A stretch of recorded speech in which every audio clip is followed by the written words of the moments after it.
Hi, this is the Amateur Logician from amateurlogician.com. I hope you are doing well. We're going to work through some problems from Professor Niven's book, Mathematics of Choice, How to Count Without Counting. This is not only a good way to showcase how good of a book this is, but also to help prepare us in our studies of probability theory. Now we're going to work through some of the problems from problem set number 5 on pages 21, 22. And we're going to be answering questions such as, in how many ways can 10 persons be seated in a row so that a certain 2 of them are not next to each other? We will look at questions like, there are 9 different books on a shelf, 4 are red, 5 are green. In how many different orders is it possible to arrange the books if there are no restrictions, or if the red books must be together and the green books must be together, and so forth. So we have a few pages of problems to work through. But first, I think we better review a little bit.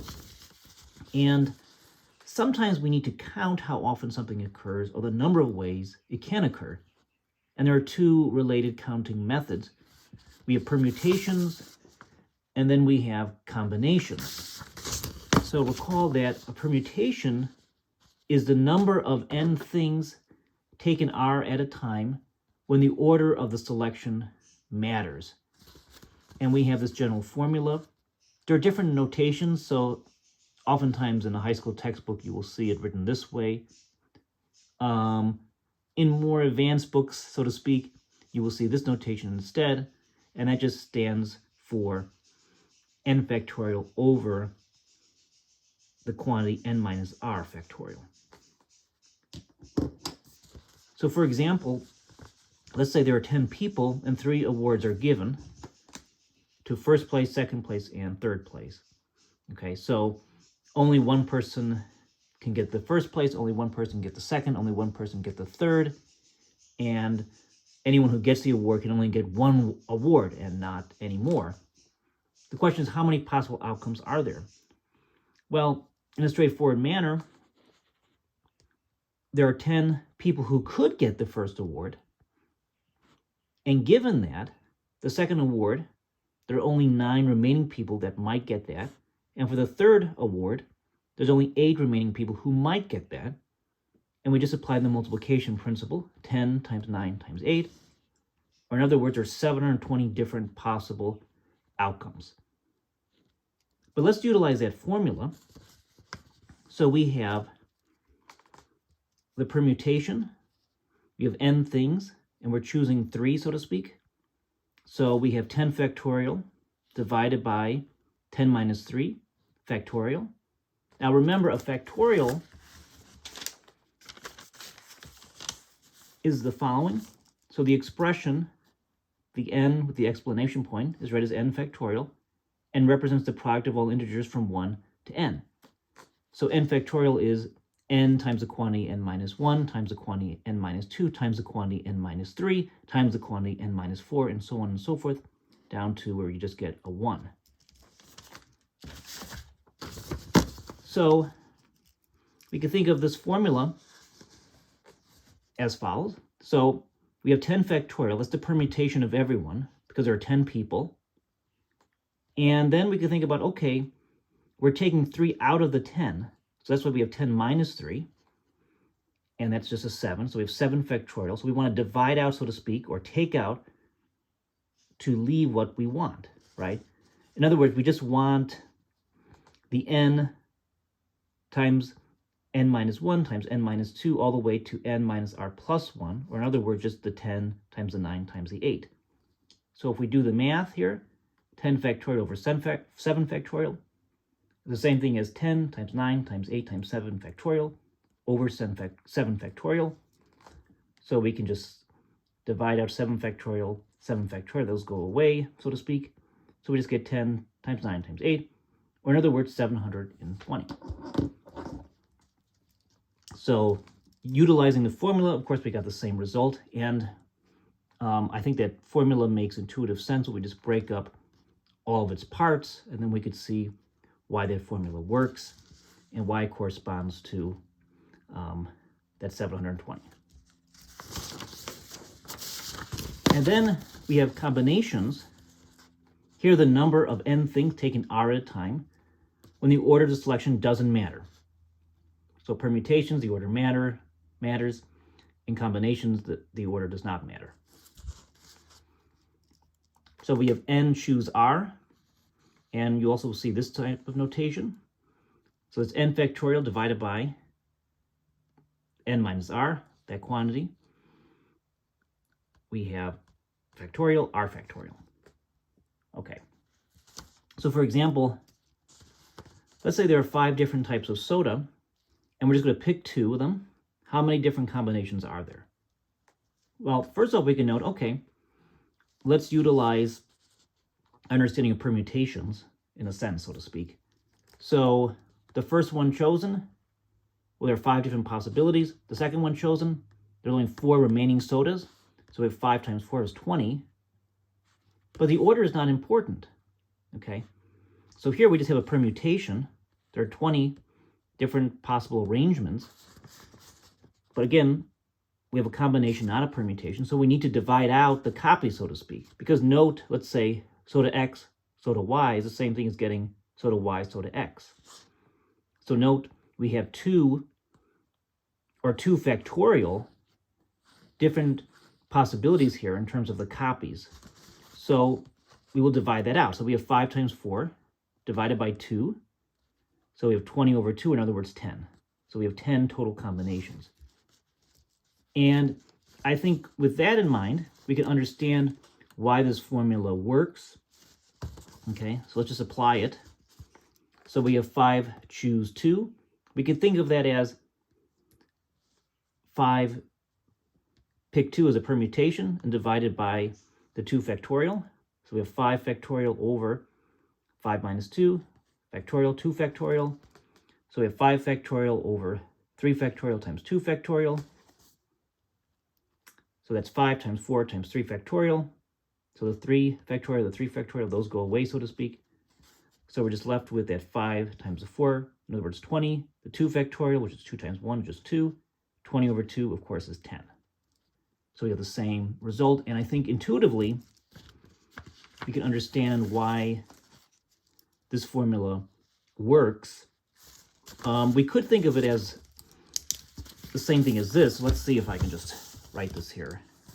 And I'll move the paper if I have to. So we can think of this as, let's say, n PR over the r factorial. So this is the same thing as this. So that was the idea with this step here. So all we're doing with the combination, we just have to think about the permutation divided by r factorial. Okay, so this is why this formula is equivalent to this formula here. And also just a side note, so let's say we have the set A and it has the members or elements 1, 2, and 3. And we're just going to select 0, so r is equal to 0. Well, the only way to take nothing is to take nothing, hence the answer is 1. Or in other words, 3 choose 0 is just 1. If we plugged these values into that formula, you would indeed get a 1. Okay, so with that in mind, let's jump into a few problems from this textbook. So the first question, as I indicated a few minutes ago, in how many ways can 10 persons be selected in a row so that a certain 2 of them are not next to each other? Okay, so we have 10 people. We have 1, 2, 3, 4, 5, 6, 7, 8, 9, 10. Well, the first thing we can do is think, okay, how many permutations are there total? Well, there are 10 permutations, right? But then what we're going to do is we're going to subtract the situation where they are seated together in order to get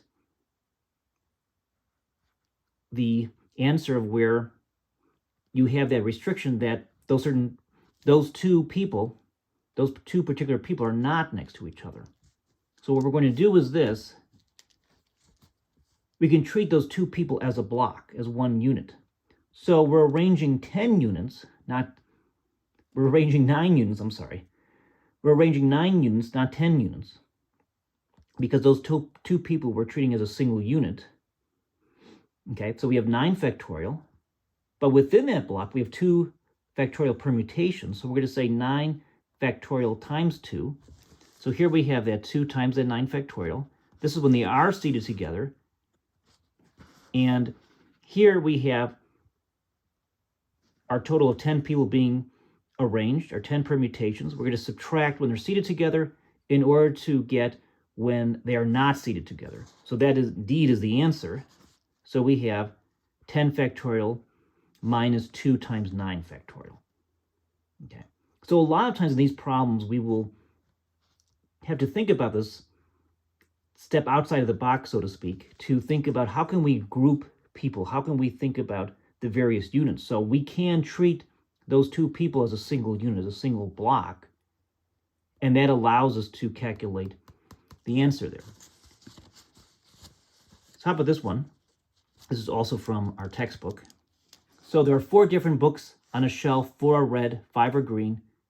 In how many different orders is it possible to arrange the books if there are no restrictions? Okay, so that's easy. That's just 9 factorial, right? So you have 9 books, line them up. So it's 9 times 8 times 7 times 6, etc. So it's 9 factorial. And if we put that into a calculator, we get 362,880.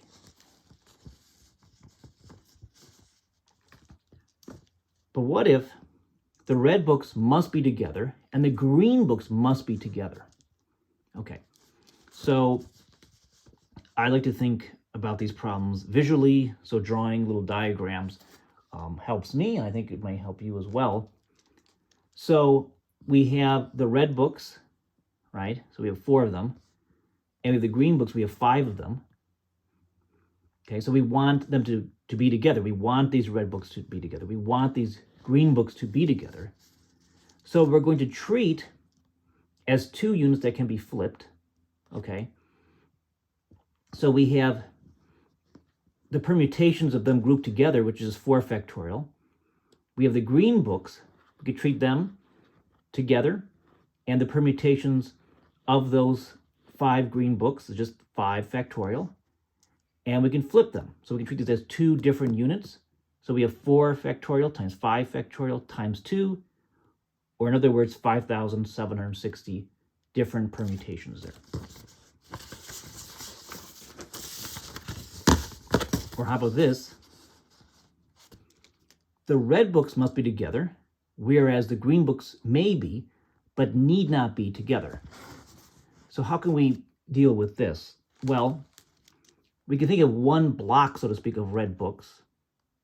Okay, so we have our 1, 2, 3, 4 red books, and we have 5 individual green books. So we're going to arrange 6 items. So we're thinking about this as a whole block, as a whole unit. So we have 6 items then. So that's 6 factorial. And then we're going to arrange 4 red books within the block, right? Within this block here. And that's just 4 factorial. Hence we get 6 factorial times 4 factorial, which is 17,280. So the same kind of strategy was employed when just thinking about units, or thinking about units here. So we're treating 2 people as a single unit, so to speak, as a single block. So that's a very common strategy. So once you get that strategy down, then these problems become a little bit easier, okay? Because that might not occur to you right away, and it didn't occur to me right away when I first learned this. Okay, so how about this? This time the colors must alternate. So we have something like green, red, etc., or red, green, etc. So green goes into 5 different positions, right? And the red goes into 4 different positions. So we really just have 5 factorial times 4 factorial, which is 2,880. So pretty cool. And our last example from the textbook. So let's say there's a men's club. There are 60 members. 30 of them are businessmen. 30 of them are professors. The question is, in how many ways can a committee of 8 be selected if at least 3 must be businessmen and at least 3 must be professors? So at least 3. Okay, so 3 or more, in other words.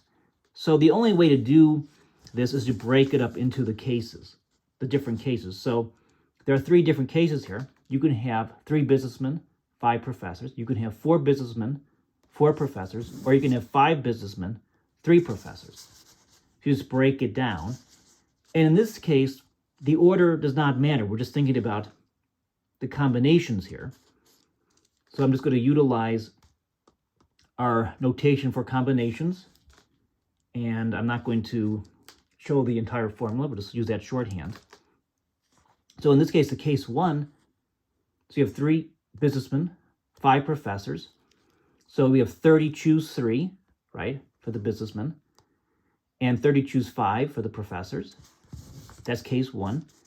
In case 2, you have 30 choose 4 for the businessmen, and 30 choose 4 for the professors. So it's not as bad as it looks, this problem. You just break it up. So the case 3 is 5 businessmen, 3 professors, so 30 choose 5, and then times the 30 choose 3. So notice that, look, we have 30 choose 5 times 30 choose 3. We have 30 choose 5 times 30 choose 3, so we have 2. So as we have 2 times the 30 choose 5 times the 30 choose 3, plus the other case, 30 choose 4 times 30 choose 4. And if you do that math, you get what? So hundreds, thousands, million, billion. You have 1,909,903,745 different combinations possible. Okay. Or consider this for B. Let's say if the only condition is that at least one of the 8 must be a businessman. Okay, so sometimes we should just think about the whole and then subtract the opposite case in order to get what exactly we want. So we know that there's 60 choose 8 for the total number of ways to form a committee in general. And then we can think, okay, what are the total cases with no businessmen whatsoever? Well, with no businessmen whatsoever, we have 30 choose 8. So in that case, so we're taking that out of this, the only thing remaining will be where you have at least one businessman, right? So we get 69,434,695. So this is a preview of Mathematics of Choice, How to Count Without Counting. If you want to study combinatorics, this is a great book to buy, at least I think so. It's written at the high school level, an advanced high school level to be sure, but regardless, it's really for anyone who is dedicated to studying and learning combinatorics, and it's an essential skill really if you get into probability, and if you want to study more advanced inductive logic and probability, you need to know your combinatorics. Now, I am the Amateur Logician from amateurlogician.com. If you like this type of material, please consider giving this video a like. I would appreciate it a lot. I'm going to continue making more videos for inductive logic. We also have a series on the philosophy of René Descartes, and we have some economics as well. I'm also in the process of creating, slowly, but I'm in the process for sure of creating a course on traditional logic, or at least I would say relatively traditional logic. I wouldn't say it's purely traditional. It has a mix of some modern logic as well. But at any rate, I am in the process of doing that. It's taking some time for sure. But if you do like this material, again, please consider giving this video a like. And you can also support my work by buying me a cup of coffee. I would appreciate it a lot. Thanks for watching and have a good day. See you soon.